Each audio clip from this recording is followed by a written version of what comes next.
Diyos ng Digmaan Azura. Kabanata 381, Imaginary Moon Valley, Fairy Maiden Ying. Fairy Ying, si Xiaohan at ako. Matapos marinig ang mga salita ni Fairy Ying, hindi napigilan ni Xingju na ibuka ang kanyang bibig na parang may gustong ipaliwanag. Gayunpaman, sa sandaling ito, hindi alam ni Xingju kung paano ipapaliwanag. Ikaw ano ka, ayaw mo bang pakasalan ang Xiaohan ko? Nagtaas ng kilay si Fairy Ying at walang pakialam na nagtanong. Hindi, ako.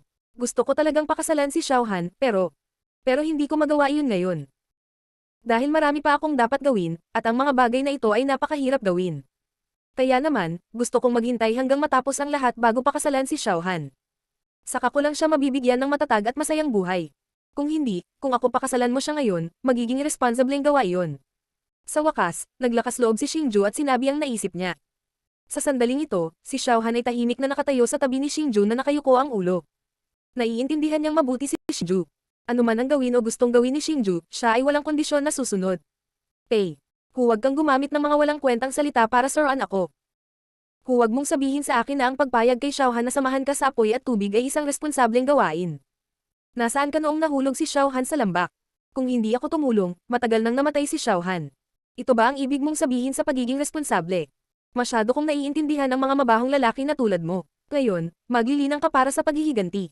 Bukas, patuloy kang maglilinang para mas lumakas ka. Sa mga babae, magsisilbing pag-aral lamang para sa iyo. Ikaw hindi ko alintana kung gaano kalaki ang sakripisyo nila para sa iyo o kung gaano kalaki ang nagawa nila para sa iyo. Ang pagtanggi ni Xingju ay tila nagalit kay Fairy Ying. Dati siyang mabait, ngunit ngayon, mabilis siyang nagalit at sinimulang kasuhan si Xingju. Ako. Sa sandaling ito, tahimik si Xingju. Hindi niya alam kung paano pabulaanan. Naramdaman din niya na makatwiran ang mga sinabi ni Fairy Ying. Ngayong tahasang sinabi ito ni Fairy Ying, parang ilang matutulis na kutsilyo ang tumusok sa puso ni Xingju, na nagdulot sa kanya ng hindi matiis na sakit. Fairy Ying, huwag mong pahirapan si Kuya Xingju. Siya ay may sariling paghihirap. Sa sandaling ito, si Li Xiaohan, na nakatayo sa tabi ni Xingju, ay hindi makayanang makita si Xingju sa isang mahirap na sitwasyon. Xiaohan, tumahimik ka. Wala kang karapatang magsalita dito. Huwag mong kalimutan kung paano mo ako nakiusap na tulungan mo ang tinatawag mong Kuya Xingju. Ang dami mong nagawa para sa kanya, pero ayaw pa nga niyang pakasalan ka. Napaka-protective mo sa lalaking pabago-bago. You really disappoint me. Lalong nagalit si Fairy Ying nang makita niyang pinawalang sala ni Li Xiaohan ang parusa. Pagkatapos ay ibinaling niya ang kanyang matatalas na salita patungo sa mahiyain na si Li Xiaohan. Xiaohan, ikaw. Matapos marinig ang mga salita ni Fairy Ying at malaman na ang dahilan kung bakit handa siyang tulungan ni Fairy Ying ay dahil sa pagmamakaawa ni Li Xiaohan, tumingin si Xingju kay Li Xiaohan na may titig na puno ng pasasalamat at dalamhati. Sa sandaling ito, si Xingju ay may napakaraming bagay na gusto niyang sabihin. Gayunpaman, hindi niya alam kung paano ipahayag ang mga ito. Napakaraming nagawa ni Li Xiaohan para sa kanya, kaya hindi niya ito mabayaran. Napangiti si Li Xiaohan sa mukha ng masalimuot na tingin ni Xingju. Ayaw niyang mag-alala si Xingju, ngunit nanatili siyang tahimik sa sandaling ito. Xingju, hayaan mong sabihin ko sa iyo. Iniligtas ko ang buhay ni Xiaohan. Ako ang pinakamalapit na tao sa kanya. Ang kasal niya ang magpapasya sa akin. Kung pumayag kang pakasalan si Xiaohan ngayon, tutulungan kitang makapasok sa antas ng Combat Emperor. Kung hindi ka pumayag, hindi ko gagawing mahirap ang mga bagay para sa iyo. Gayunpaman, makakalimutan mong makita si Xiaohan sa ang kinabukasan. Sa sandaling ito, kinausap ni Fairy Ying si Xingju sa isang mahigpit na tono. Payag ako. Ako, Xingju, handang pakasalan si Li Xiaohan. Biglang sumigaw si Xingju. Napakalinaw ng kanyang boses na umalangaw sa buong lambak. Para bang matagal na niyang pinipigilan ang mga salitang iyon sa kanyang puso, at sa wakas ay nasabi na niya ito ngayon. Matapos marinig ang taus-pusong mga salita ni Xingju, maging si Fairy Ying, na may masamang tingin sa kanyang mukha, ay natigilan. Si Li Xiaohan, na nasa tabi ni Xingju, ay lalong namangha. Xiaohan, payag ka bang pakasalan ako at maging asawa ko? Dahan-daang lumingon si Xingju. Ginamit niya ang kanyang mga kamay upang hawakan ang patas at malajade na mga kamay ni Li Xiaohan at tiningnan siya ng may malalim na emosyon. Payag ako. Siyempre payag ako. Wo. Matapos marinig ang mga salita ni Xingju, agad na namula ang mga mata ni Li Xiaohan. Tumalon siya at nahulog sa yakap ni Xingju. Sa sandaling ito, mahigpit ding niyakap ni Xingju ang babaeng mahal na mahal niya, si Li Xiaohan. Haze. Nang makita niya sina Xingju at Li Xiaohan na ganito, si Fairy Ying, na may matigas na tingin sa kanyang mukha na parang gusto niyang lamunin si Xingju, ay bumuntong hininga ng walang magawa. Maya-maya pa ay sumilay ang isang nakakaakit na ngiti sa kanyang magandang mukha. Fairy Ying, salamat. Salamat at pagsabihan mo ako para magising ako. Salamat sa pagpapalam mo sa akin kung gaano ako katanga at pagiging makasarili noong nakaraan. Matapos yakapin si Li Xiaohan saglit, pinakawalan ni Xingju si Li Xiaohan mula sa kanyang yakap at lumapit sa tabi ni Fairy Ying. Puno ng pasasalamat ang mukha niya. Kalimutan mo na, kalimutan mo na. Anak, sulit ka pa rin magturo. Gayunpaman, sa aspeto ng seniority, ako ang master ni Li Xiaohan. Gayunpaman, hindi ko gusto ang pagtawag sa akin ng iba na master. Kahit anong mangyari, senior mo pa rin ako. Hindi magandang tawagin mo akong Fairy Ying. Bakit hindi niyo ako tinatawag na senior sighter? Si Fairy Ying ay may malabong ngiti sa kanyang mukha habang sinasabi niya kina Xingju at Li Xiaohan. Malinaw na maganda ang mood niya. Senior sister. Nang makita nila ito, nagkatinginan sina Xingju at Li Xiaohan at ngumiti. Maya-maya, sabay-sabay na hinarap ng dalawa si Fairy Ying. Sa sandaling ito, hindi lamang si Li Xiaohan, maging si Xingju, na unang beses palang nakilala si Fairy Ying, ay kakaibang nakaramdam ng pagiging malapit sa kanya. Parang si Fairy Ying talaga ang pamilya niya. Oo, magpakabait ka. Nang makita niya sina Li Xiaohan at Xingju nakausap siya ng napakalapit, ngumiti si Fairy Ying bilang kasiyahan. Ang kanyang mga salita ay napuno ng aura ng isang senior. Gayunpaman, sa ilang kadahilanan, nang ang mga salitang ito ay nagmula sa bibig ni Fairy Ying, na tila nasa edad nila, sina Xingju at Li Xiaohan ay nakaramdam ng kakaiba. Dahil nagkasundo na kayong dalawa na magpakasal, hindi na kailangan pang maghintay ng bukas. Bakit hindi na kayo magpakasal ngayon? Inip na udyok ni Fairy Ying. Oo, makikinig kami sa ayos ni senior sister. Nang makita nila ito, nagkatinginan sina Li Xiaohan at Xingju at sabay na sumagot. Matapos magpasyang pakasalan si Li Xiaohan, hindi na makapaghintay si Xingju na opisyal na pakasalan si Li Xiaohan at bigyan siya ng tamang katayuan. Pagkatapos noon, inayos ni Fairy Ying ang isang napakaganda at engranding seremonya ng kasal para kina Li Xiaohan at Xingju. Naging opisyal din ng kasal si Fairy Ying. Sa libu-libong espiritual na mga hayop bilang isang foil, ang kasal ay hindi nagkukulang ng isang maligaya na kapaligiran. Pagkatapos ng kasal, ang higanteng kabilugan ng buwan na nakasabit sa makapal na ulap ay nagsimulang mawalan ng liwanag. Maging ang liwanag mula sa kakaibang mga halaman at puno sa Mystic Moon Valley ay unti-unting nawala. Sa sandaling ito, ang Mystic Moon Valley ay masasabing napakaitim. Gayunpaman, sa kailaliman ng Mystic Moon Valley, mayroong isang lugar na nagniningning na may mahinang liwanag. Isa itong higanteng rosas na bulaklak. Sa sandaling ito, magkayakap sina Xingju at Li Xiaohan habang nakahiga sila sa ibabaw ng bulaklak. Ang bulaklak na ito ang bridal chamber na inihanda ni Fairy Ying para sa kanilang dalawa.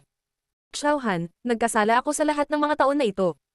Medyo may guilt na sabi ni Xingju habang nakatingin kay Li Xiaohan na nakahiga sa kanyang yakap. Kuya Xingju, hindi na kailangang magsabi ng mga ganyan. Walang kasalanan. Hanggat kaya kitang samahan ng ganito, si Xiaohan ay kontento na. Nang makita ito, nagmamadaling tinakpan ni Li Xiaohan ang mga labi ni Xingju gamit ang kanyang mga kamay na putililyo. Tila ayaw niyang magpatuloy sa pagsasalita si Xingju. Tumiti si Xingju at hindi na nagsalita pa. Sa halip, niyakap niya ng mahigpit si Li Xiaohan habang napuno ng mainit at masayang pakiramdam ang kanyang katawan. Bakit ba ang tanga ng dalawang batang ito? Paano na lang sila magkayakap sa gabi ng kanilang kasal? Gayunpaman, habang sina Xingju at Li Xiaohan ay nalubog sa tamis ng sandali, isang pares na mga mata ang nakatingin sa kanilang dalawa mula sa malayo. Natural, si Fairy Ying iyon. Kehe, tulungan ko kayong dalawa. Buzz. Bigla, sa pag-iisip mula kay Fairy Ying, ang higanteng bulaklak na kinahihigaan ni na Xingju at Li Xiaohan ay namulaklak na may mas maningning na liwanag. Kasabay nito, isang pink na gas ang bumangon mula sa bulaklak at nagtagal sa paligid ni na Xingju at Li Xiaohan. Sa sandaling ito, biglang naramdaman ni Xingju ang pag-init ng kanyang katawan. Isang hindi mapigil na pag-iisip ang mabilis na umusbong sa kanyang isipan, na para bang gusto nitong sakupin ang kanyang kamalayan. Ang pakiramdam na ito ay talagang pagnanais. Kuya Xingju, ako. Napakainit ng pakiramdam ko. Nang naramdaman ni Xingju na may mali sa kanyang katawan, ang magandang boses ni Li Xiaohan ay biglang umalangaw mula sa kanyang yakap. Nang ibinato ni Xingju ang kanyang tingin kay Li Xiaohan, mas nabigla siya nang matuklasan na ang isang halatang kulay rosas na kulay ay lumabas na sa magandang mukha ni Li Xiaohan. Ang kanyang maliit at maislan na bibig ay tila may nakamamatay na atraksyon, dahilan upang mabilis na kumalat ang masasamang iniisip ni Xingju. Wo! Sa wakas, hindi na makontrol ni Xingju ang pagnanais na pumupuno sa kanyang isipan. Sa pag-ikot ng kanyang katawan, ginamit niya ang kanyang katawan upang mahigpit na idiin ang maselang katawan ni Li Xiaohan sa ilalim niya. Bukod dito, ginamit niya ang sarili niyang labi para mahigpit na idiin ang maliit na pink na labi ni Li Xiaohan. Kasabay nito, ang kanyang mga kamay ay nagsimulang mabilis na gumala sa katawan ni Li Xiaohan sa pamamagitan ng kanyang puting damit na puti. Wo. Sa sandaling ito, napagtanto din ni Li Xiaohan na may mali. Gayunpaman, hindi siya tumutol. Sa halip, mariin niyang ipinikit ang kanyang mga mata. Sa bahagyang pulang mukha, pinahintulutan niya si Xingju na gawin ang anumang gusto nito sa kanya. Gayunpaman, nang malapit nang umalis ang puting damit ni Li Xiaohan sa kanyang katawan, ang higanteng bulaklak na nagdadala sa kanilang dalawa ay nagsimulang dahan-daang magsara. Sa huli, mahigpit nitong binalot sa kanilang dalawa. Tanging ang magaspang na paghinga ni Xingju at ang maislan na paghinga ni Li Xiaohan ang maririnig mula sa loob ng bulaklak.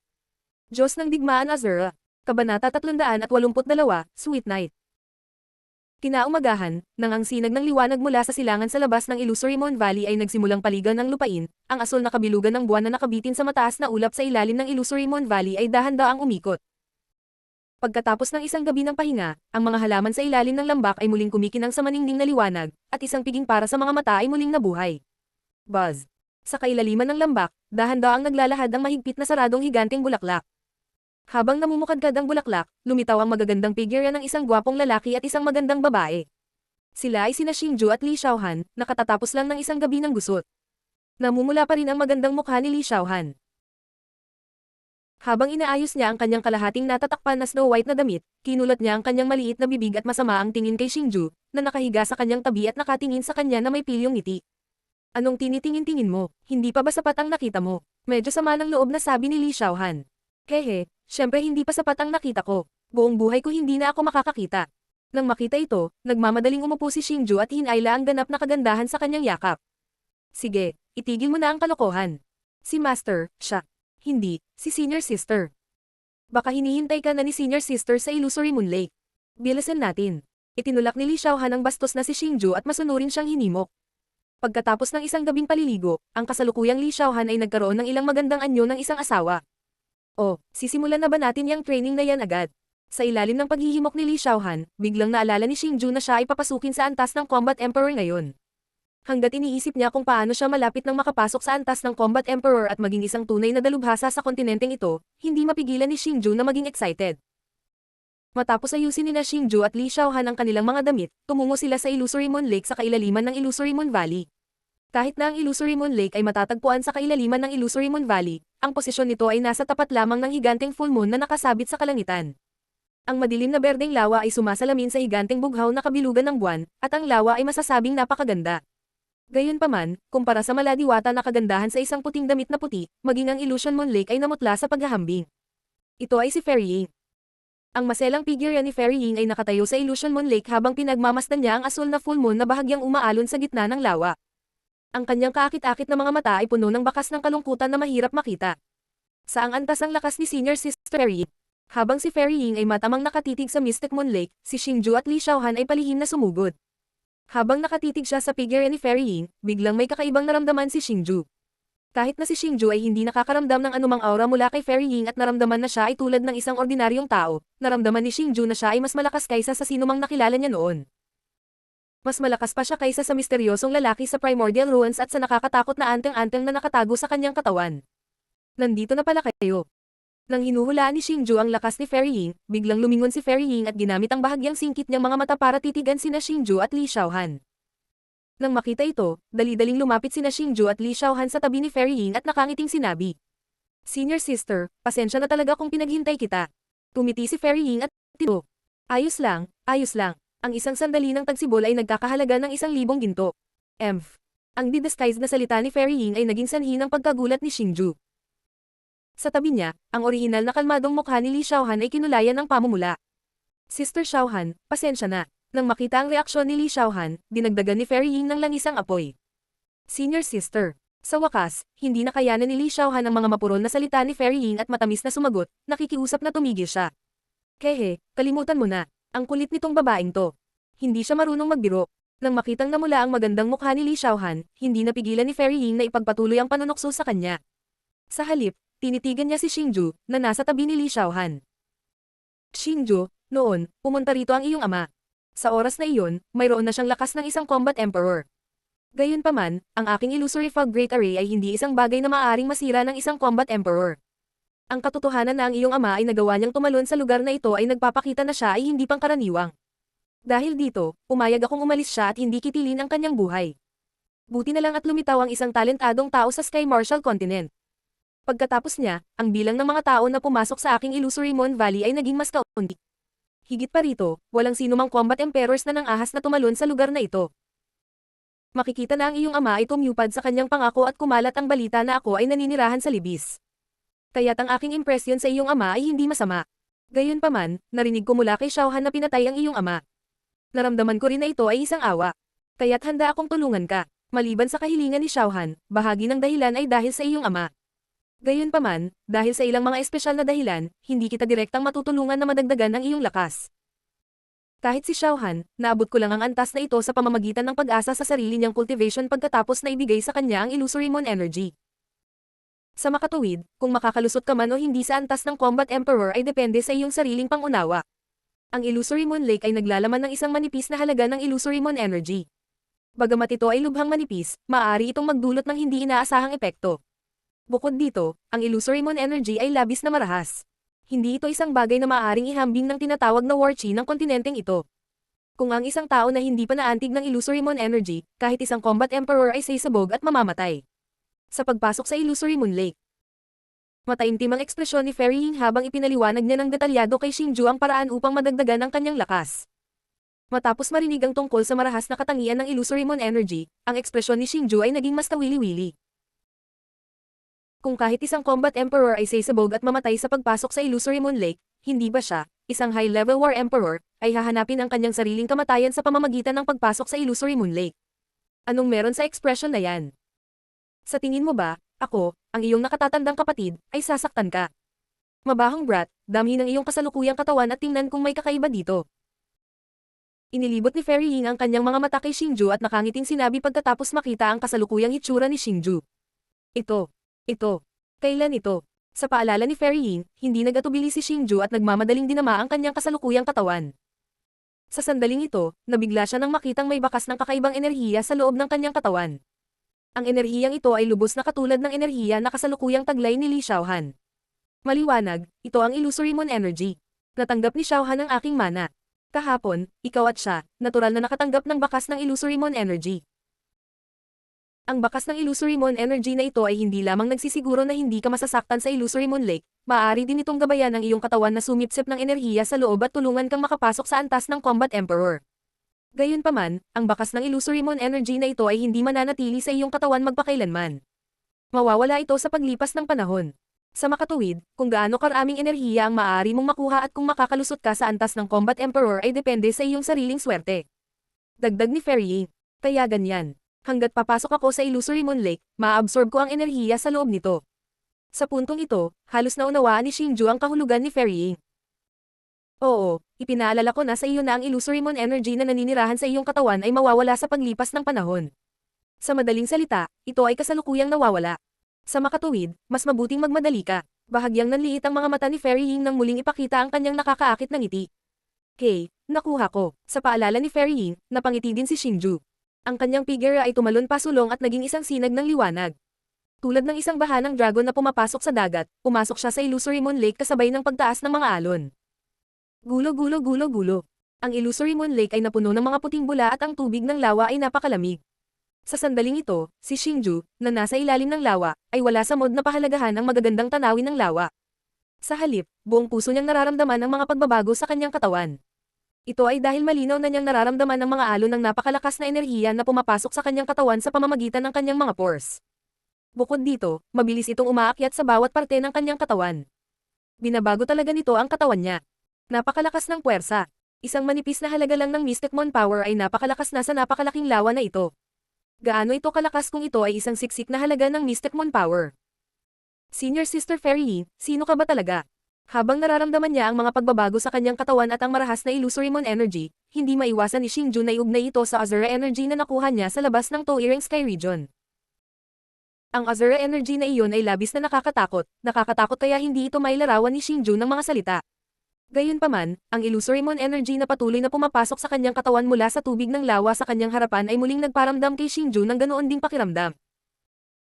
Habang tinitiis ni Xingju ang Illusory Moon Energy Refinement sa Illusory Moon Lake, kinakabahan si Li Xiaohan na nakatingin sa lugar kung saan pumasok si Xingju sa lawa. Sinasabi ko sa iyo, sister, huwag kang mag-alala, tiyak na magtatagumpay si Xingju. Gayunpaman, kumpara sa kanya, dapat kang mag-alala tungkol sa iyong sariling paglilinang kung gusto mo siyang makasama. Nakangiting lumapit si Fairy Ying kay Li Xiaohan at nagpahiwatig sa kanya. Senior sister, anong ibig mong sabihin? Naguguluhang tanong ni Li Xiaohan. Ang cultivation talent ng iyong kuya Xingju ay napakataas, kahit na higit pa sa kanyang ama. Higit sa lahat, mayroong isang nakakatakot na kasama na naninirahan sa kanyang katawan. Bulong ni Fairy Ying kay Li Xiaohan. Nakakatakot sa loob ng katawan niya. Ano ito? Matapos marinig ang mga salita ni Fairy Ying, agad na nagbago ang ekspresyon ni Li Xiaohan. Mas inaalala niya ang kaligtasan ni Xingju. Haha, hindi ko masasabi sa iyo iyan. Bagamat nakakatakot, mukhang wala itong masamang intensyon sa Kuya Xingju. Sa hinaharap, baka makatulong pa ito sa Kuya Xingju mo. Sa anumang kaso, kung matatalo ni Xingju ang kanyang kalaban, hindi titigil ang kanyang mga tagumpay sa hinaharap sa Martial Sky Continent. Papasok siya sa isang mas makapangyarihang lugar. At sa lugar na iyon, kung walang absolute power, imposibleng makapasok. Kaya kung gusto mo siyang samahan, kailangan mong dagdagan ang iyong lakas sa lalong madaling panahon. Paliwanag ni Fairy Ying, Diyos ng Digmaan Azura. Kabanata 383, ang kapangyarihan ng Imaginary Mon. Senior Sister. Napakalakas mo, hindi mo ba matutulungan si Kuya Xingju na talunin ang kanyang mga kaaway? Pagkatapos ng ilang sandali ng katahimikan, tumingin si Li Xiaohan kay Fairy Ying na may nagmamakaawa na tingin. Ang pinaka-inaalala niya ay hindi kung iiwan siya ni Xingju, kundi ang makapangyarihang mga kaaway ni Xingju. Kung hindi matatalo ni Xingju ang kanyang mga kaaway, wala nang hinaharap para sa kanya. Napakalakas ni Fairy Ying, kung handa siyang tulungan si Xingju, magiging mas madali ang landas ng paghihiganti ni Xingju. Haha, little sister. Napakalaki ng mundong ito, napakalaki na hindi mo maisip. Masasabi ko lang sa iyo na ang Sky Martial Continent ay isang maliit na sulok lamang ng mundong ito. Kahit saan man ito naruroon, mayroon itong sariling mga alituntunin at batas ng kaligtasan. Hindi ako kabilang dito, kaya hindi ko magagamit ang sarili kong lakas para labagin ang mga patakaran ng lugar na ito, kung hindi, ito ay makaakit ng hindi kinakailangang gulo. Laban sa ang kapangyarihan na nagpapanatili ng mga patakaran, kahit ako ay hindi makalaban. Kaya ang hindi direktang pagtulong sa inyo ni Xingju sa iyong cultivation ay ang pinakamaraming magagawa ko. Kung tungkol sa pagtulong sa iyo na harapin ang iyong mga kaaway, tiyak na wala sa tanong iyon. Sarili mo lang ang maaasahan mo. Ginamit ni Fairy Ying ang kanyang payat na malajade na mga kamay upang marahan na hinaplos ang mahabang buhok ni Li Xiaohan habang nakangiti ito. I'm sorry senior sister, hindi ko alam ang paghihirap mo. Matapos marinig ang mga salita ni Fairy Ying, sa wakas ay naunawaan ni Li Xiaohan ang mga paghihirap ni Fairy Ying. She then lowered her head with a look of guilt. Pagkatapos ng lahat, si Fairy Ying ay isang ganap na estranghero sa kanya. Hindi lamang niya siya iniligtas, ibinigay pa niya ang kanyang lakas sa kanya, na nagpapahintulot sa kanya na maabutan ang mga yapak ni Xingju. Ang ganitong uri ng kabaitan ay isang bagay na labis niyang ipinagpapasalamat. Hehe, kung ganoon senior sister, ipagpatuloy mo lang ang pagtulong sa akin sa paglilinang. Gusto kong maging mas malakas para makasama ko si Kuya Xingju at matulungan pa siya. Biglang itinaas ni Li Xiaohan ang kanyang ulo, nagpakita ng matamis na ngiti sa kanyang mukha. Ang kanyang ngiti ay puno ng hindi matitinag na determinasyon. Huwag kang mag-alala, kasama ako dito, siguradong maaabutan mo siya. Gayunpaman, dapat ay handa ka magbusa. Nang makita ang ekspresyon ni Li Xiaohan, ngumiti din si Fairy Ying. Masiglang tumango si Li Xiaohan upang ipakita ang kanyang determinasyon. Walang ideya si Xingju kung ano ang nangyayari sa labas ng Mystic Moon Lake. Siya ay ganap na nakatuon sa pagsipsip ng kapangyarihan ng Mystic Moon. Natuklasan ni Xingju na noong ginamit niya ang Soul Devouring Art at ginamit ang sarili niyang Soul Strength bilang gabay, ang bilis kung saan niya na-absorb ang kapangyarihan ng Mystic Moon at ginawa itong sariling lakas ay talagang mas mabilis. Sa ilalim ng ganitong uri ng puro pagsipsip, isang araw na tahimik na lumipas. Sa sandaling ito, ang ilalim ng Mystic Moon Valley ay muling binalot ng isang itim na kulay. Gayunpaman, mayroong ilang nagniningning na ningning sa loob ng Mystic Moon Lake. Sila ay mga magaan na simbolo. Si Li Xiaohan ay kasalukuyang nakaupo sa ibaba ng mga simbolo ng liwanag, ang kanyang mga mata ay matamang nakatitig sa lugar kung saan matatagpuan si Xingju. Kuya Xingju, mangyaring maging okay. Bulong ni Li Xiaohan na may nag-aalalang ekspresyon. Bagamat sinabi na ni Fairy Ying kay Li Xiaohan na dapat maging maayos si Xingju, hanggat hindi niya nakikitang matagumpay na lumabas si Xingju, mag-aalala pa rin si Li Xiaohan. Ito ay dahil sinabi ni Fairy Ying kay Li Xiaohan na hanggat si Xingju ay nasa ilalim ng Mystic Moon Lake, ang kapangyarihan ng Mystic Moon sa loob ng kanyang katawan ay mas mabilis na mauubos. Higit pa rito, ang rate ng pagkonsumo na ito ay tataas ayon sa bilis kung saan niya na-absorb ang kapangyarihan ng Mystic Moon. Kahit na sa pinakamabagal na bilis, ang kapangyarihan ng Mystic Moon sa loob ng katawan ni Xingju ay ganap na mawawala sa loob ng 3 araw. Kung si Xingju ay hindi makalusot sa yugto ng Combat Emperor noon, ito ay katumbas ng kabiguan, at ang kanyang buhay ay nasa panganib.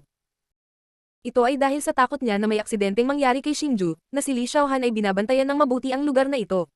Ito ay upang kung may mangyari, siya ay makapagbigay ng tulong kay Xingju sa isang napapanahong paraan. Pagkatapos ng lahat, ang kanyang katawan ay nagtataglay ng kapangyarihan ng Mystic Moon, at ang tubig ng Mystic Moon Lake ay hindi makakasama sa kanya. Kung hindi dahil sa katotohanan na ang kanyang pagiging nasa tubig ay makakaapekto sa pagsipsip ni Xingju sa kapangyarihan ng Mystic Moon, sinamahan na ni Li Xiaohan si Xingju sa ilalim ng lawa. Dahil ang tubig ng Mystic Moon Lake ay may kakaibang epekto ng paghihiwalay ng soul strength, maging si Li Xiaohan ay hindi naramdaman ang kasalukuyang kalagayan ni Xingju. Gulp, gulp, gulp. Biglang nagsimulang lumitaw ang mga bula sa kalmadong ibabaw ng lawa, at unti-unting kumalat ang mga bilog ng mga alon. Ang hindi inaasahang pangyayaring ito ay nagdulot ng malaking pagbabago sa ekspresyon ni Li Xiaohan. Kaagad pagkatapos, tumayo siya at naghanda para tumalon sa lawa. Iyon ay dahil kalahating araw lang nasa ilalim ng lawa si Xingju. Para sa isang kakaibang kababalaghan na lumitaw sa lawa sa napakaikling panahon, malaki ang posibilidad na may nangyari kay Xingju. Bang! Hua, hua, hua, hua. Gayunpaman, nang si Li Xiaohan ay tatayo na at iligtas si Xingju, isang haligi ng tubig ang biglang umakyat sa langit. Parang isang malaking dragon ang umiikot palabas ng dagat. Kasabay nito, bumuhos ang napakaraming tubig sa lawa na parang malakas na ulan. Kuya Xingju. Nang dahan-daang bumagsak ang malaking haligi ng tubig, lumitaw ang figure ng isang lalaki. Nang makita niya ang lalaki, ang kaninang nag-aalalang ekspresyon ni Li Xiaohan ay agad na naging gulat. Iyon ay dahil ang lalaki ay si Xingju, na pumasok sa ilalim ng lawa noong araw. Higit pa rito, ang katawan ni Xingju ay naglalabas ng ibang aura. Napakalakas ng aura na ito, na para bang siya ang hari ng langit at lupa, dahilan para hindi siya mapaglabanan ng mga tao. Malamang na nangangahulugan ito na matagumpay na nakapasok si Xingju sa antas ng Combat Emperor. Gayunpaman, ang naging dahilan ng pagtataka ni Li Xiaohan ay si Xingju ay may gulat na ekspresyon sa kanyang mukha. Itong kapangyarihan, ang pakiramdam na ito, mukhang nagtagumpay ako. Sa sandaling ito, si Xingju ay nakatayo sa hangin, sinusukat ang sarili niyang katawan. Matapos maramdaman ang sitwasyon sa loob ng kanyang katawan, ang gulat na ekspresyon sa kanyang mukha ay agad na naging excitement. Sa ilalim ng lawa, sinisipsip ni Xingju ang Mystic Mon energy sa napakabilis na bilis dahil sa patnubay ng puwersa ng kanyang kaluluwa. Kasabay nito, nagdulot din ito ng Mystic Mon energy na nagpoprotekta sa kanyang katawan upang mawala sa napakabilis na bilis. Sa huling sandali ng pagpasok sa antas ng Combat Emperor, nakalimutan ni Xingju ang tungkol sa pagkonsumo ng Mystic Mon energy. Nang maramdaman niya na ang Mystic Mon energy sa loob ng lawa ay biglang naging galit na galit, hindi lang ito na-absorb sa kanya, ito ay kinakaagnasan pa ang kanyang katawan. Noon lang napagtanto ni Xingju na may mali. Kaya naman, mabilis siyang tumalon mula sa tubig. Gayunpaman, ang hindi inaasahan ni Xingju ay hindi niya sinasadyang nakapasok sa antas ng Combat Emperor, na umabot sa antas na hinahangad ng daan-daang milyong tao sa Sky Martial Continent, kabilang ang kanyang sarili.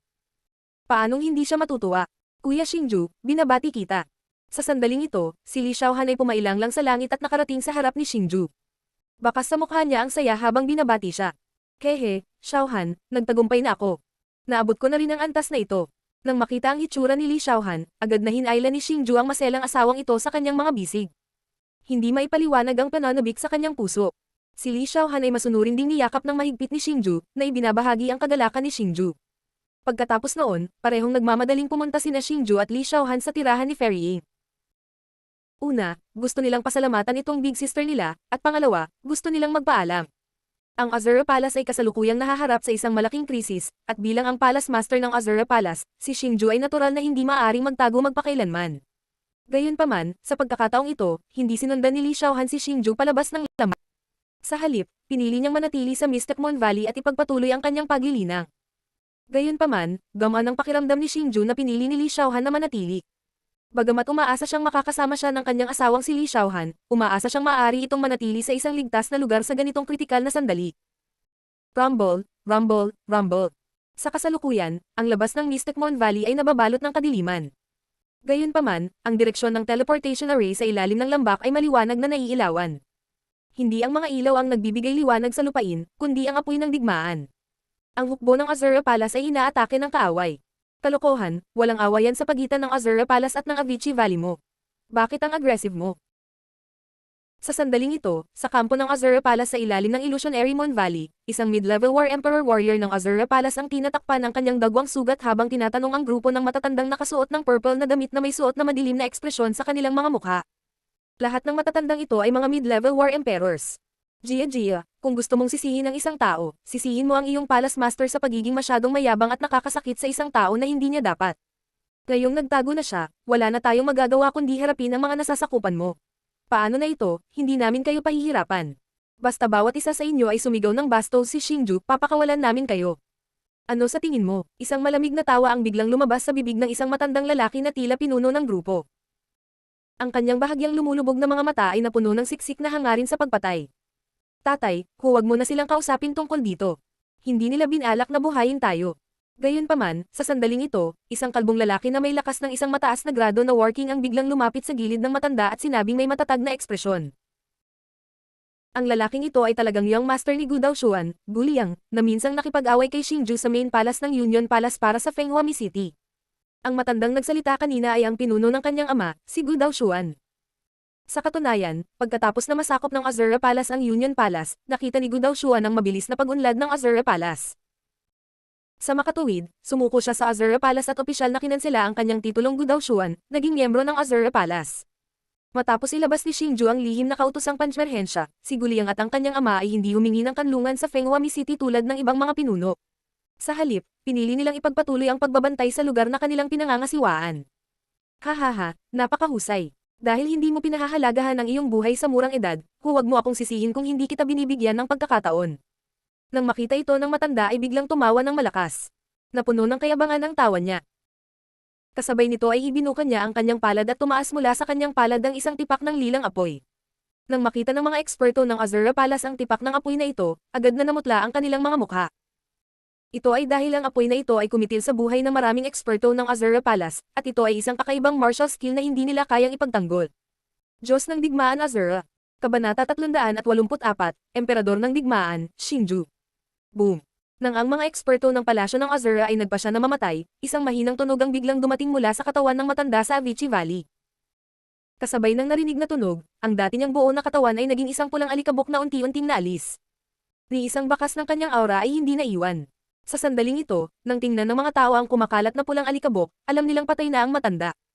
Ang biglaan at hindi inaasahang pangyayaring ito ay naging sanhi ng agarang pagkagulat ng mga matatandang lalaki mula sa Avicii Valley. Napuno ng walang anyo na takot ang kanilang buong katawan, at patuloy na tumatagos ang malalaking pawis mula sa ibabaw ng kanilang mga katawan. Kung tutuusin, ang matandang lalaki noon ay ang pinakamalakas sa kanila, ngunit siya ay napatay sa isang hampas. Mula dito, makikita kung gaano kakilakilabot ang kanyang lakas. Ang mga makasakit sa Azura Palace ay mamamatay. Nang mataranta ang karamihan sa eksena kanina, biglang umalangaw sa langit ang isang paputok na boses ng lalaki. Kasabay nito, isang napakalaking pressure ang bumaba mula sa langit ng walang anumang babala. Huff huff huff huff. Sa sandaling ito, nagbago ang hangin at mga ulap, at isang marahas na unos ang nagdulot ng kaguluhan. Ang mga ulap na pulang dugo ay natakpan na ang kalangitan, at ang dulo nito ay hindi makita. Ang malakas na presyon ay naging sanhi ng panginginig ng lupa. Ang mga dalubhasa sa Avicii Valley na kanina ay nakatayo sa langit ay matatag na nakadikit sa lupa na parang mga patay na aso.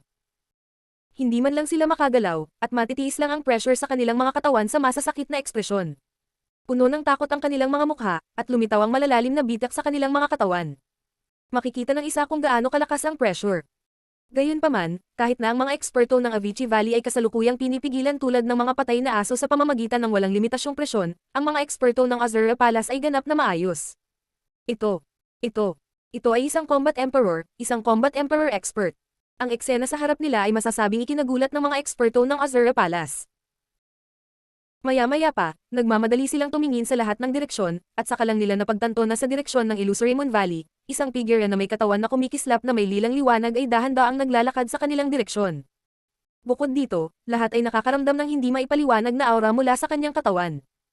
Sa pagtingin sa figure na patuloy na lumalapit, alam ng lahat na ang taong ito ay talagang isang maalamat na eksperto sa Combat Emperor. Sa sandaling ito, sa pagtingin sa figurang iyon, ang mga mata ng ilan sa mga batang disipulo ng Azura Palace ay puno ng paghanga. Isang Combat Emperor, isang buhay na nakatayo sa tuktok ng kontinente, ay parang isang Diyos sa kanilang mga puso. Paanong hindi sila excited na makita siya ngayon? Ito, si Xingju. Habang dahan-daang lumalapit ang silhouette, kitang-kita ang mukha ng lalaki sa paningin ng lahat. Sa sandaling ito, biglang nagningning ang mga mata ni Gu Liang, dahil nakilala niya ang lalaki. Siya ang kasalukuyang Palace Master ng Azura Palace, si Xingju. Ano? Sinabi mo na ito si Xingju. Siya ba ang Hall Master?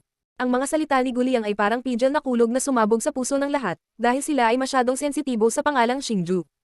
Iyon ang pangalan ng Azura Palace's Palace Master.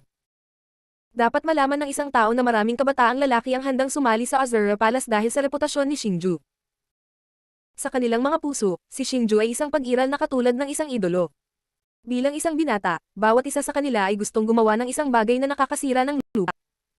Gayunpaman, sa mundong ito kung saan ang mga malalakas lamang ang iginagalang, nang walang ganap na lakas, wala silang magagawa. Sa kabaligtaran, ito ay katulad ng paghahanap ng kamatayan.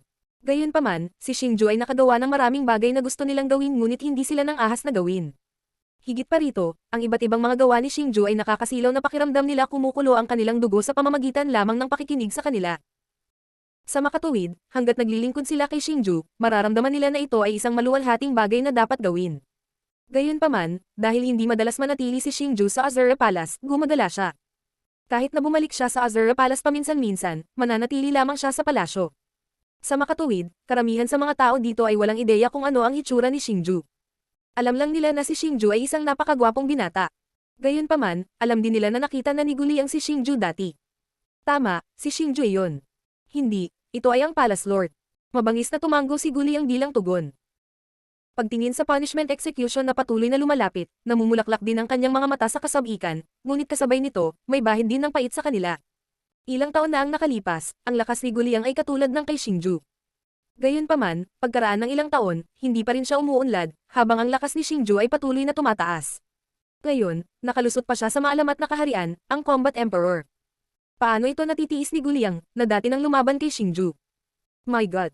Palace Lord, nakarating na talaga siya sa Combat Emperor Realm. Oh my God! Naabot na niya ang Combat Emperor Realm sa murang edad. Ibig bang sabihin ay nalampasan ng Palace Lord ang maalamat na dugo Chang'e? Siya ang naging pinakabatang Combat Emperor sa kasaysayan ng Sky Martial Continent. Tulad ng inaasahan sa idol ko, siya ay talagang malakas, masyadong malakas. Matapos nilang marinig ang kumpirmasyon ni Guliang, ang mga tinig ng papuri ay bumangon mula sa karamihan ng Azura Palace, at ang kanilang mga tingin ay napuno ng pagsamba. Maging ang ama ni Guliang, na mula sa mas matandang henerasyon, ay may ekspresyon sa kanyang mukha na nagpupuri. Pagkatapos ng lahat, ito ang unang pagkakataon na siya, na nabuhay ng 12-dosenang taon, ay nakakita ng Combat Emperor. Isa pa, ito ay isang binata na mas bata pa sa kanyang anak. Kuya Guliang, matagal nang hindi tayo nagkita. Sa sandaling ito, dumating na si Xingju sa harap ng karamihan. Higit pa rito, nakilala rin niya si Guliang. Hindi lang siya ang mayabang ng Palasyo Lord, baka sa mukha niya ang pagkasabik, na para bang may nakilala siyang matandang kaibigan. Bumabati ang subordinate na ito sa Palace Lord.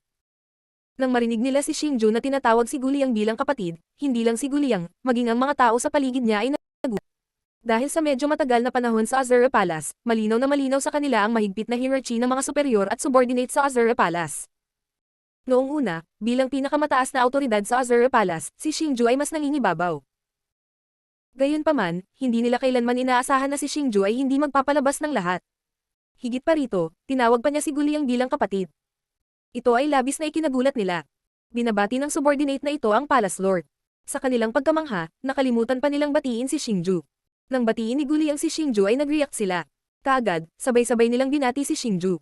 Huwag tumayo sa seremonya. Nang makitang ang lahat ay magalang sa kanya, nagpakita si Xingju ng isang mahinang ngiti. Pagkatapos ay hinagayway niya ang kanyang manggas, senyales na tumayo ang lahat. Pagkatapos noon, hindi na niya pinansin ang mga humahangang tingin mula sa karamihan at lumingon. Pinaikit niya ang kanyang mga mata at tumingin sa mga tao sa Avicii Valley na nakahandusay pa rin sa lupa. Buzz! Bigla, sa isang pag-iisip mula kay Xingju, ang walang hanggan na war chi ay nawala sa isang iglap. Para naman sa mga taga-Avicii Valley, niluwagan nila ang naninigas nilang katawan na para bang isang mabigat na pasanin ang naalis sa kanilang mga balikat. Hingal na hingal sila. Bang! Bang! Bang! Gayunpaman, nang maisip ng mga tao sa Avicii Valley na sila ay malaya, tatlong magkakasunod na tunog ng tunog ang umalangaw.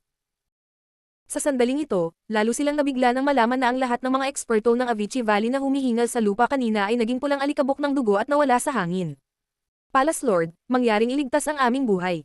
Sinusunod lang namin ang utos, hindi namin sinasadyang saktan ang Azura Palace. Nang mapagtanto nila ang nangyari, mabilis na tumayo ang 12-dosenang mga tao sa Avicii Valley at nagmakaawa kay Xingju. Kahit na pinigilan sila ng aura ni Xingju, narinig nila ang pag-uusap ni Guliang at ng iba pa. Sa makatuwid, alam nila na si Xingju ang umatake sa kanila. Gusto mong iligtas ko ang iyong buhay. Lumuhad ka at yumuko ng 100 beses. Sabihin ng 100 beses na ang Avicii Valley ay mamamatay at iisipin kong palayain ka. Nang makita ito, ngumiti si Xingju at sinabi sa mga tao ng Avicii Valley sa walang malasakit na tono. Plop, plop, plop. Ang Avicii Valley ay mamamatay. Bang, bang, bang, bang. Sa sandaling lumabas sa kanyang bibig ang mga salita ni Xingju, ang 12-dosenang mga nakaligtas na eksperto ng Avicii Valley ay lumuhad sa lupa ng walang pag-aalinlangan. Sila ay yumuko kay Xingju at sa iba pa at sumigaw na ang slogan ng Avicii Valley ay mamamatay. Sa pagtingin sa mga dalubhasa ng Avicii Valley na pumapatay sa sarili nilang mga kapatid na may ugali ng isang hari kanina, sila ngayon ay parang mga asong gala sa harap ni Xingju. Nawalan pa nga sila ng dignidad. Ang mga mukha ng mga tao sa Azura Palace ay puno ng pagtataka. Sa sandaling ito, sa wakas ay naunawaan na nila kung ano ang ibig sabihin ng ang malakas ang dapat igalang. Call Master, pwede na ba kami? Umalis ngayon. Ang bawat isa mula sa Avicii Valley ay yumuko ng halos 1,000 beses. Naglakas loob lamang silang dahan-dahang iangat ang kanilang mga ulo matapos marinig ang mga salitang mamamatay ang Avicii Valley. Puno ng takot ang kanilang mga mukha, ngunit pinilit nilang ngumiti habang nakatingin sa pagbitay. Hindi man lang sila naglakas loob na tumayo. Pwede ko na kayong paalisin lahat. Nang makita ito, ang mga sulok ng bibig ni Xingju ay lumukot paitaas na nagpapakita ng isang mahinang ngiti. Gayunpaman, sa loob ng ngiti na iyon, may layuning pumatay na nagpasindak sa mga tao ng Avicii Valley. Bang! Bang! Bang! Bang! Na makita ng mga tao ng Avicii Valley na may mali, ilang mga muffled na tunog ang patuloy na umalangaw sa kanila. Sa tuwing may umalangaw na tunog, ang katawan ng isang eksperto ay magiging dugong pulang alikabok. Hindi lamang ang kanilang mga katawan, maging ang kanilang mga kaluluwa ay ganap na mawawala sa kontinenteng ito. Ikaw, hindi mo ba sinabi na pakakawalan mo kami pagkatapos nating magkautaw ng 100 beses? Bakit mo ba inalikan ang iyong mga salita? Sa huli, tanging isang matandang lalaki mula sa Avicii Valley na nabuhay kanina ang natira. Ang matandang iyon ay nakahiga sa pulang alikabok na may takot na ekspresyon. Ginamit niya ang nanginginig na mga labi para magpakawalan ng malambing na boses habang tinatanong niya ang law enforcement judge. Nagkakamali ka yata. Sinabi ko lang na isinasaalang-alang ko ito. Hindi ko naman sinabing papakawalan ko talaga kayo. Kung may hindi mo maintindihan, maaari mong isipin ang sinabi ko sa simula. Sinabi ko na, mamamatay ang mga mananakit sa Azura Palace. Bang! Biglang naging malamig ang mahinang ngiti sa mukha ni Xingju. Isang nakagigimbal na layuning pagpatay ang pumuno sa kanyang buong katawan. Kasabay nito, ang huling eksperto ng Azura Hall ay naging isang tumpok ng pulang alikabok. Wala man lang siyang oras para sumigaw. Diyos ng digmaan Azura. Kabanata 385, narito ang Panginoon. Ang mga eksperto ng Azura Palace ay hindi napigil ang sumipsip ng malamig na hangin habang nakatitig sa pulang alikabok na nakakalat sa lupa sa hindi kalayuan. 12-dosenang mid-level war emperors ang pinatay ni Xingju sa isang iglap. Hindi man lang sila nagkaroon ng oras para sumigaw, lalo pang lumaban. Ang pinaka-nakakatakot na bagay ay na si Xingju ay hindi na nagkaroon ng oras para kumilos kapag nahaharap sa napakalakas na pag-atake. Ang ganitong uri ng pag-atake ay masyadong malakas, napakalakas na sila ay nanginginig sa takot. Sa sandaling ito, lahat sila ay nakadama ng labis na mapalad. Nadama nila na maswerte sila na sila ay mula sa Azura Palace at hindi sa Avicii Valley. Kuya Liang, ano ang nangyayari sa Avicii Valley? Bakit nila sinalakay ang Azura Palace? Ano ang ginagawa ng Beast City ngayon? Biglang tumalikod si Xingju at tinanong si Guliang dahil naguguluhan pa rin si Xingju sa sitwasyon sa harap niya. Hindi na siya makapaghintay na malaman ang detalye ng pangyayari. Si Xingju ay may ilang kaalaman tungkol sa Avicii Valley. Ito ay isang sikat na kapangyarihan sa Toireng Sky Region at nagkaroon ng magandang relasyon sa Mystical Palace. Ang pinakamahalaga, ang Panginoon nito ay isang combat emperor. Kaya naman, masasabing isa ito sa pinakamalakas na kapangyarihan bukod sa 4 na malalaking kapangyarihan. Gayunpaman, ang Azura Palace at ang Avicii Valley ay walang anumang kontak. Bukod dito, kung may aatake sa Azura Palace, dapat ay ang hukbo ng Beast City at hindi ang Avicii Valley. Iyon ang dahilan kung bakit naguguluhan si Xingju. Nais niyang malaman ang katotohanan ng bagay sa lalong madaling panahon. Kung tutuusin, sa paghusga sa paraan ng pagkilos ng mga miyembro ng Avicii Valley, hindi nila binalak na mabuhay ang alinman sa Azura Palace. Palace Master, simula nang naglabas ka ng emergency order, ang Beast City ay hindi gumawa ng anumang malalaking hakbang. Parang may nangyaring hindi alam sa Beast City. Ikinulong ni Guliang ang kanyang mga kamay at sinabi nang marinig niya ang tanong ni Xingju. Anong sabi mo? May hindi alam na nangyari sa Beast City. Anong nangyayari? Sabihin mo sa akin dali. Sa kabilang banda, nang marinig ni Xingju ang mga salita ni Guliang, ang kanyang ekspresyon ay hindi maiwasang magbago ng bahagya, at isang hindi maipaliwanag na pakiramdam ng pagkabalisa ay bumalot sa kanyang puso. Palace Master, mula nang maglabas ka ng lihim na kautosang pang-emergency, ang Azura Palace ay pumasok sa isang estado ng mahigpit na depensa.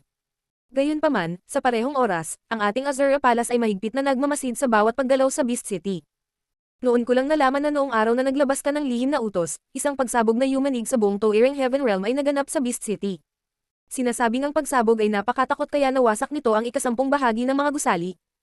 Sa Beast City, higit pa rito, ang mga upper echelon ng Beast City ay tila nasangkot. Pagkatapos ng pagsabog, maging ang Beast City ay pumasok sa isang defensive state.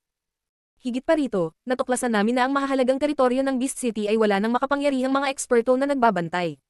Sila.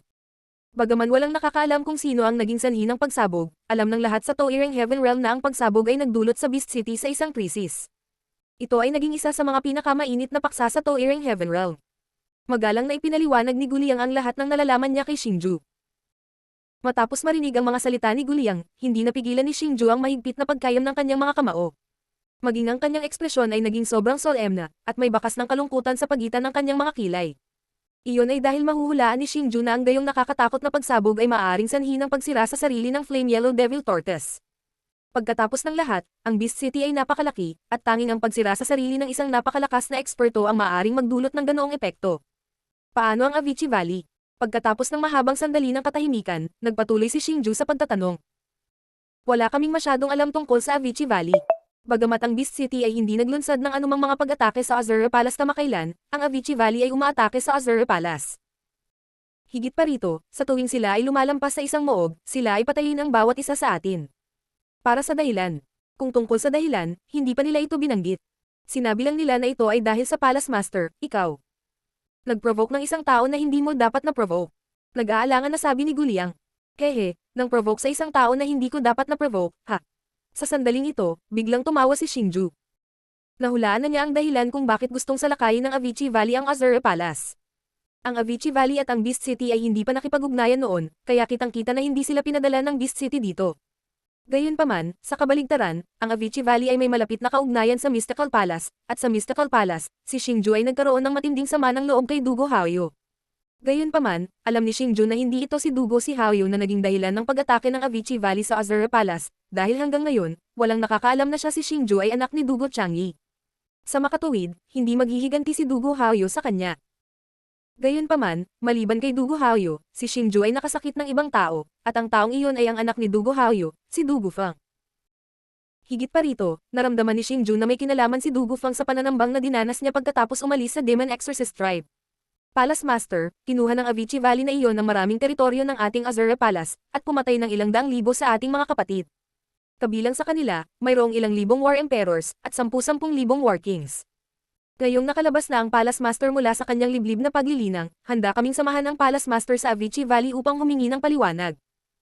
Sa sandaling ito, itinikom ni Guliang ang kanyang mga ngipin at humingi ng pahintulot kay Xingju. Sa pagtingin sa mga mukha ni Guliang at ng iba pa, na puno ng puot, naramdaman ni Xingju na ang Avicii Valley ay talagang nagtanim ng matinding puot sa puso ng mga mandirigma ng Azure Palace.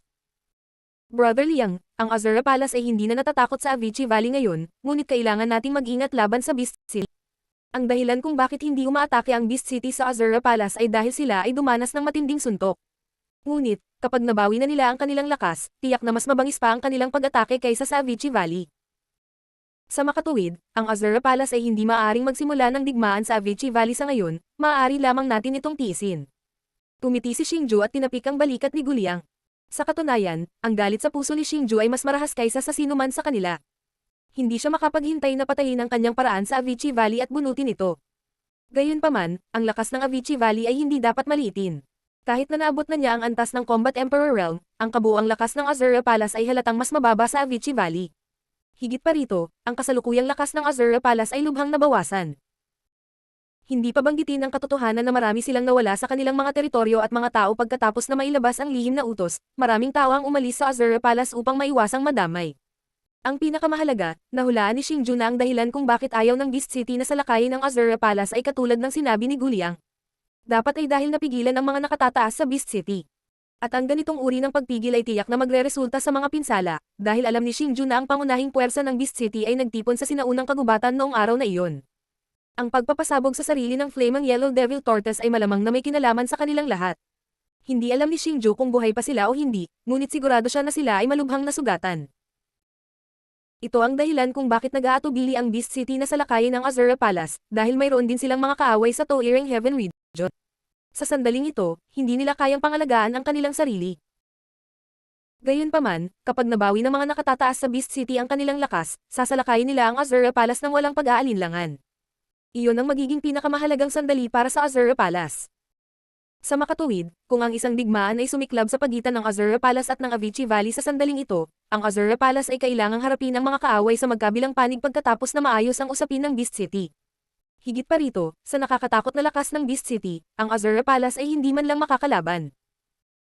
Bagamat naiintindihan nila ang kahulugan sa likod ng mga salita ni Xingju, nakaramdam pa rin sila ng kaunting pagkadismaya nang marinig nila ito.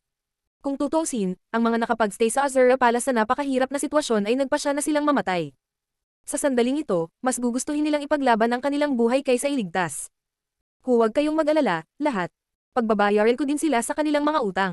Ako, si Xingju, hindi ko estilo ang hindi paghihiganti, ang paraan ni Xingju sa paggawa ng mga bagay. Mata sa mata, at mas matindi. Sinisiguro ko sa inyo, ang dugo ng ating mga kapatid na nahulog ay hindi mabububuhos ng walang kabuluhan. Maging ang Avicii Valley o ang Beast City, babayaran nila ang isang masakit na kabayaran para sa kanilang ginawa. Sa pagtingin sa karamihan, si Xingju ay ngumiti ng mahina at nangako sa kanila ng may matatag na ekspresyon. Palace Master, ano ang dapat nating gawin ngayon? Matapos marinig ang mga salita ni Xingju, isang malakas na pakiramdam ng kumpiyansa ang lumitaw sa puso ng karamihan, dahil nagtiwala sila sa mga salita ni Xingju. Pagkatapos nito, isang batang miyembro ang kinakabahang nagtanong kay Xingju para sa mga tagubilin. Kung hindi sila lalaban, kailangan nilang gumawa ng pagsugpo. Kumilos ayon sa lihim na utos na ibinigay ko sa iyo. Lahat ng miyembro ng Azure Palace, itigil ang pagbabantay sa mga teritoryo ng Azure Palace, at pumili ng isang ligtas na lugar na pagtataguan. Hintayin ang aking bagong lihim na utos. Tandaan, maaari nating mawala ang mga teritoryong nasakop natin, ngunit dapat nating panatilihin ang ating buhay. Kung nawala natin ang mga teritoryo ngayon, maaari nating bawiin bukas. Ngunit kung mawalan tayo ng buhay, hindi na tayo magkakaroon ng pagkakataon na mangolekta ng utang. Ang mga mata ni Xingju ay parang mga sulo habang nagsasalita siya sa madla ng may malakas na boses. Nang marinig ang mga salita ni Xingju, masigasig na tumanggo ang mga tao bilang pagsang-ayon. Sa katunayan, ayon sa lihim na utos, inutusan ni Xingju ang matataas na ranggo ng mga miyembro na magtago sa ilang mga lugar na mahusay na ipinagtatanggol sa Fenghuami City. Para sa kaligtasan ng mga miyembro ng Azure Palace, sinabihan sila ni Xingju na talikuran ang mga lugar na kanilang binabantayan, at pumuslit sa isang ligtas na lugar habang pinapanatili ang pakikipag-ugnayan sa mga nakatataas. Dahil hindi sila ang matataas na ranggo na miyembro ng Azure Palace, hanggat nakalusot sila sa mga teritoryo ng iba pang puwersa, kahit ang Beast City ay hindi magsasagawa ng malawakang paghahanap. Sa ganitong paraan, masisiguro ang kaligtasan ng lahat. Gayunpaman, ang hindi inaasahan ni Xingju ay ang maraming tao na masyadong tapat sa Azure Palace ay hindi sumunod sa kanyang mga utos. Sa halip, pinili nilang protektahan ang Azure Palace sa kanilang buhay. Ito rin ang isa sa mga dahilan kung bakit ang Azure Palace ay dumanas ng matinding pagkawala. Pagkatapos noon, sa pamamagitan ng communication tower sa Moon Illusion Valley, personal na inihatid ni Xingju ang lihim na utos sa mga lugar na binabantayan pa rin ng mga miyembrong may mataas na ranggo. Ipinaliwanag din niya sa kanila ang dahilan kung bakit kailangan nilang magtago. Sa pagkakataong ito ay napaka-epektibo. Oo naman, lahat ay nagsimulang sumunod sa kanyang mga utos. Pagkatapos ng lahat, dumiretso si Xingju sa Fenghuami City. Alam niyang saglit na lang bago sa lakayin ng Fenghuami City. Kahit na may proteksyon ng Enchanting Formation, ang Fenghuami City ay hindi ganap na ligtas. Kaya naman, kinailangan niyang bumalik kaagad para pangasiwaan ang sitwasyon. Kahit na makatakas ang kanyang mga subordinate, bilang Palace Master, hindi niya magagawa.